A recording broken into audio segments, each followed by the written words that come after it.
আসসালামু আলাইকুম রহমতুল্লাহি ওবরকাতুহু। সম্মানিত দর্শক, বাংলাদেশের রাজনীতিতে আওয়ামী লীগের অপরিহার্যতা কিংবা ধরুন অপ্রয়োজনীয়তা, অপাংক্তেয়তা, আপনি নেতিবাচক বলেন, ইতিবাচক বলেন, কোনো অবস্থাতেই দৈনন্দিন যে রাজনীতির আলোচনা, সেই আলোচনা থেকে আওয়ামী লীগকে বাদ দেওয়া যাচ্ছে না। জামাতের নেতৃত্বাধীন ১১টি দল এবং বিএনপির নেতৃত্বাধীন যে দলগুলো এই মুহূর্তে রাষ্ট্র ক্ষমতায় আছে, সবাই মিলে প্রাণান্ত চেষ্টা করছে আওয়ামী লীগের নামটি যেন জনগণ না নেয়। আওয়ামী লীগকে কালার করার জন্য, আওয়ামী লীগকে অপদস্থ করার জন্য, ছোট করার জন্য যা ইচ্ছা তাই তারা করে যাচ্ছে। কিন্তু এ যেন এক অদ্ভুত নিয়তির খেলা। সরকার এবং বিরোধী দল যত বেশি চেষ্টা করছে, আওয়ামী লীগ তত বেশি মানুষের কাছে প্রাসঙ্গিক হয়ে যাচ্ছে। আলাপ আলোচনায় পথে ঘাটে মাঠে রাস্তায় যেখানে আলোচনা হচ্ছে, সেটা বিদ্যুৎ নিয়ে হোক, ভাঙাচোরা রাস্তা নিয়ে হোক, কর্মসংস্থান নিয়ে হোক, আইনশৃঙ্খলা নিয়ে হোক, ঘুরে ফিরে মানুষ আওয়ামী লীগের কথা বলছে। আবার যখন আওয়ামী লীগের নাম আসছে অপরিহার্যভাবে, সেখানে শেখ হাসিনার নাম চলে আসছে কয়েকটা কারণে। আমাদের দেশে পারিবারিক রাজনীতি, সেই পারিবারিক রাজনীতিতে দুটো পরিবার রাজনীতিতে মোটামুটি সেটেল হয়ে গেছে। একদিকে শেখ পরিবার, অন্যদিকে জিয়া পরিবার, অর্থাৎ বঙ্গবন্ধু পরিবার, আর অন্যদিকে জিয়া পরিবার। তো সেক্ষেত্রে বঙ্গবন্ধু পরিবারে শেখ হাসিনার যে বিকল্প নেতৃত্ব, সেই বিকল্প নেতৃত্বটা এখনো পর্যন্ত গড়ে ওঠেনি। তো তিনি হয়তো প্রকৃতির নিয়মে মারা যাবেন, মারা যাওয়ার পর নতুন কেউ আসবে। যেমন যতদিন বেগম জিয়া ছিলেন, তারেক রহমান সাহেব অনেক কিছুই হ্যান্ডেল করেছেন, কিন্তু মানুষের মন মানসিকতা আসলে বেগম জিয়া যতদিন হাসপাতালে এমনকি অচেতন অবস্থায় ছিলেন, মানুষের চিন্তা চেতনা কিন্তু বেগম জিয়াকে কেন্দ্র করেছিল। তিনি হবেন প্রধানমন্ত্রী, তিনিই হবেন রাষ্ট্রপতি, ওই চিন্তা করে কিন্তু বিএনপির নেতাকর্মীরা নিজেদেরকে ঐক্যবদ্ধ রেখেছে। কিন্তু তিনি তার ইন্তেকালের পর তারেক রহমান সাহেব চলে আসছেন, পারছেন কি পারবেন না বা কতটুকু যোগ্য সেটা পরের বিষয়। কিন্তু সেই যে পরিবারতন্ত্র, সেই পরিবারতন্ত্রের ধারাবাহিকতায় এসে তিনি এভাবে বসলেন। কিন্তু যতদিন পর্যন্ত বেগম জিয়া ছিলেন, ততদিন পর্যন্ত পূর্ণকালীন একেবারে অ্যাক্টিং চেয়ারপারসন হওয়া সত্ত্বেও দলের মধ্যে তার কিন্তু প্রভাব ছিল, কিন্তু সার্বজনীনতা ছিল না, ইউনিভার্সালিটার ছিল না, বিশ্বজনীন ছিল না। ওখানে ঘুরে ফিরে বেগম জিয়ার কথাই আসতো। এখন তো একই অবস্থা। ধরুন আপনি রাহুল গান্ধী বা প্রিয়াঙ্কা গান্ধীর মতো জয় এবং পুতুল, এই দুজন আছেন। পুতুলের বাইরে আপনি শেখ রেহানার যে অংশটা আছে, সেটা আপনি ববি ধরেন, রূপন্তী কিংবা টিউলিপ সিদ্দিকী, যাদেরকে ধরেন না কেন, মানে তারা যথেষ্ট মেধাবী, রাজনীতিতে পরিপক্ক এবং বলতে গেলে বাংলাদেশের নেতৃত্ব দেওয়ার মতো সমস্ত প্রজ্ঞা তাদের আছে, কিন্তু তারা ওটাকে নিয়ে বাহাদুরি করা, ফ্রন্ট লাইনে আসা, এই কাজগুলো তারা করছেন না, ইনক্লুডিং রেহানা সহ। তো শেখ হাসিনাকে আমরা চিনি, জয়কে আমরা চিনি, ইভেন শেখ রেহানাকে আমরা চিনি, কিন্তু শেখ রেহানার কোনো বক্তব্য আমরা তাকে নিয়ে সন্দেহ করি, সে এটা করেছে, ওটা করেছে, সে বাংলাদেশে এই অপকর্মের সাথে জড়িত, ওটার সাথে জড়িত, এই শেখ রেহানা গ্রুপ আছে, ইত্যাদি ইত্যাদি, এগুলো আমরা বলি।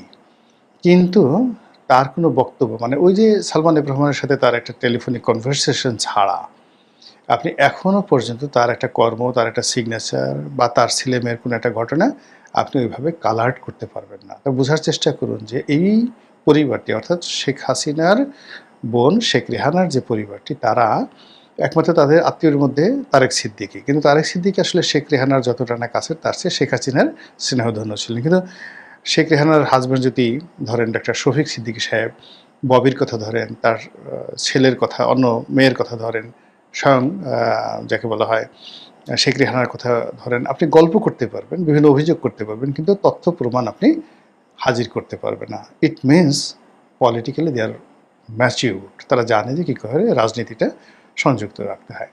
অন্যদিকে ধরুন শেখ হাসিনা, এখন শেখ হাসিনার যে দুটি সন্তান, সজীব ওয়াজেদ জয়, আমি আগে বেশ কয়েকবার ভিডিওতে বলছি যে সে হার্ভার্ড থেকে গ্রাজুয়েশন করেছেন, আমেরিকাতে পড়াশোনা করেছেন, বঙ্গবন্ধুর নাতি ডক্টর ওয়াজেদের সন্তান। ডক্টর ওয়াজেদ বাংলাদেশে যে কজন ক্ষণজন্মা মেধাবী পুরুষ জন্ম নিয়েছেন, বিজ্ঞানী, যাকে বলা হয় বিজ্ঞানী, সেই বিজ্ঞানীদের মধ্যে অন্যতম ব্যক্তি তিনি।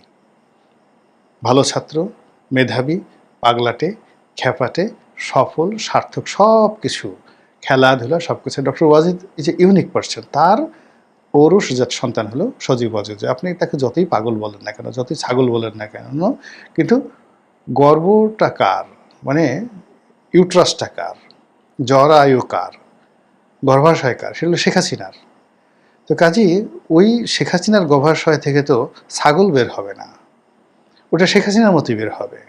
আবার শেখ হাসিনা কার উরসে? বঙ্গবন্ধুর উরসে। ফলে আপনি গিয়ে দেখুন যে এদের মধ্যে মানে একটা জেনেটিক ফরমেশন আছে। আপনি সজীব ওয়াজেদ জয়ের দিকে তাকালে আপনি ডক্টর ওয়াজেদের চেহারা আপনি দেখতে পাবেন যে হুবহু চেহারা।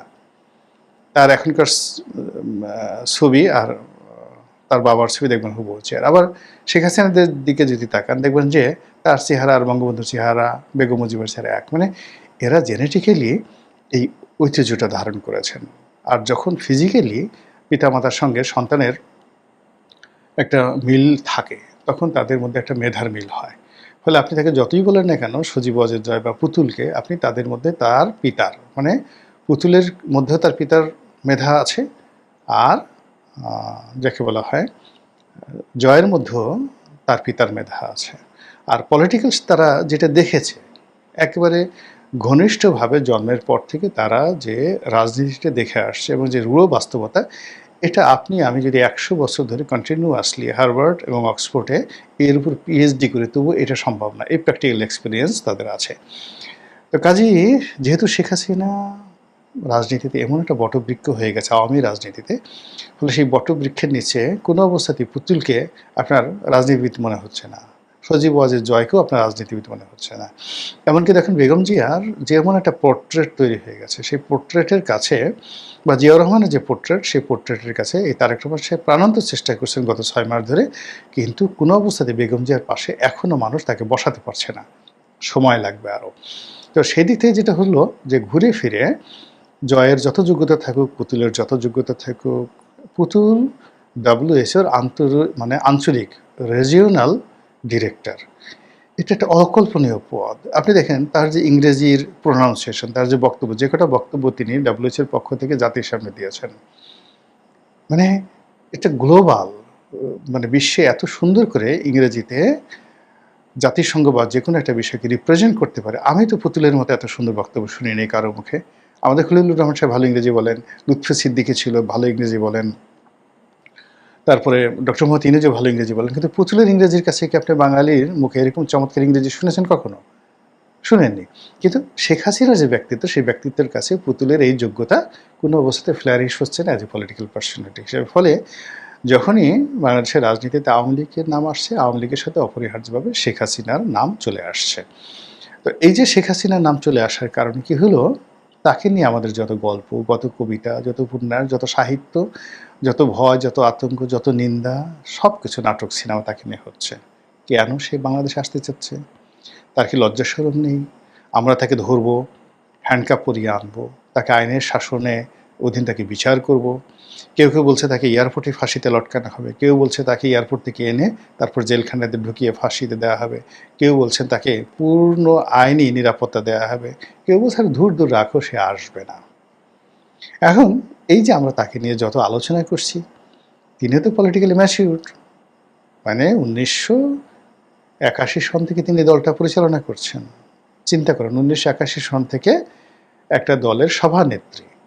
আর 1975 সালের পর থেকে 81 প্রবাসী থেকে তারেক রহমান সাহেব যেভাবে লন্ডনে থেকে বিএনপি পরিচালনা করছে, তিনিও প্রবাসী থেকে আওয়ামী লীগের যত সব কিংবদন্তির নেতৃত্ব, সেটা মোস্তফা মহসিন মন্টু, ডক্টর কামাল হোসেন, তারপরে আব্দুর রাজ্জাক, তোফায়েল আহমেদ, এরকম সব জায়ান্ট নেতাদেরকে তিনি পরিচালনা করে, কাদের সিদ্দিকী, লতিফ সিদ্দিককে পরিচালনা করে তাদের মাথার উপরে এসে আপন যোগ্যতায় সভানেত্রী হিসেবে ছড়ি ঘোরাচ্ছেন আজকের দিন পর্যন্ত।